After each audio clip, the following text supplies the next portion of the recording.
Guerre d'Algérie, les archives seraient la clé de voûte pour régler le problème mémoriel. Il ne pourrait y avoir de démarche profonde pour régler la question de la mémoire de la guerre d'Algérie sans que soit traité, entre Alger et Paris, le dossier des archives liées à ce conflit.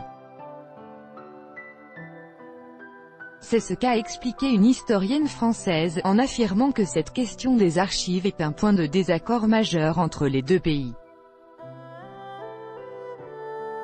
La résolution de l'épineuse question de la mémoire de la guerre d'Algérie repose essentiellement sur les archives franco-algériennes de ce conflit.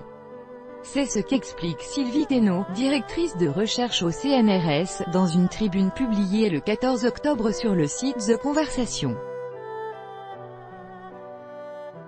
Plus d'un demi-siècle après l'indépendance de l'Algérie, la question des archives reste une question majeure du contentieux historique entre l'Algérie et la France, a écrit l'historienne.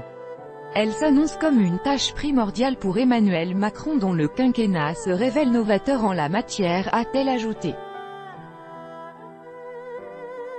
Tout en affirmant que le contentieux entre les deux pays concernant cette question doit être dépassé pour que les historiens puissent avoir accès aux archives et les exploiter, la spécialiste a mis en lumière les points de désaccord entre Paris et Alger sur ce dossier. Évoquant le point de vue de la France, la chercheuse a affirmé que les autorités françaises avaient alors, durant la période de décolonisation, NDLR, une doctrine en matière de répartition des archives dans des contextes de transfert de souveraineté. Cette doctrine distingue les archives dites de souveraineté et les archives dites de gestion, a-t-elle ajouté en précisant que les premières concernant l'exercice du pouvoir sont appelées à être transférées en France. Expliquant cette distinction de catégorie d'archives dans la démarche des autorités françaises, Madame Thénault a indiqué que, il s'agit essentiellement, dans le cas de l'Algérie à la période coloniale, des archives de souveraineté, NDLR, du gouvernement général ainsi que de celles des préfectures et sous-préfectures. Les secondes, les archives de gestion, sont appelées à rester dans le pays, a-t-elle ajouté en soulignant que celles-ci sont en effet les archives produites par l'administration dans son activité quotidienne. Il s'agit, notamment, de l'état civil, du cadastre, de registres comme les registres d'écrou des prisons.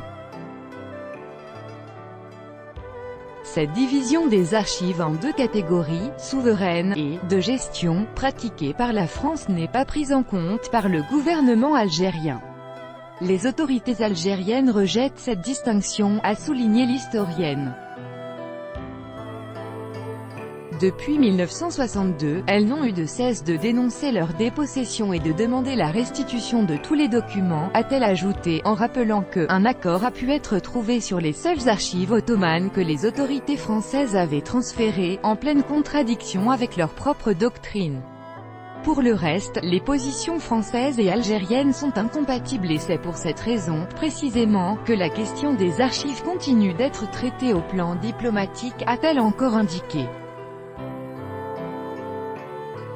En conclusion, tout en rappelant que lors de sa visite à Alger, en décembre 2017, Emmanuel Macron avait promis que « le chantier des archives va être ouvert », Sylvie Thénault a suggéré que « il est urgent que la question des archives de la période coloniale en Algérie soit traitée sur des bases nouvelles, loin des théories officielles ne correspondant pas à la réalité connue des archivistes et des chercheurs ».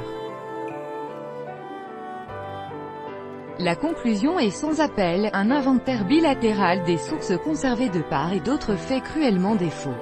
Il est bien là, le chantier à ouvrir, a-t-elle conclu.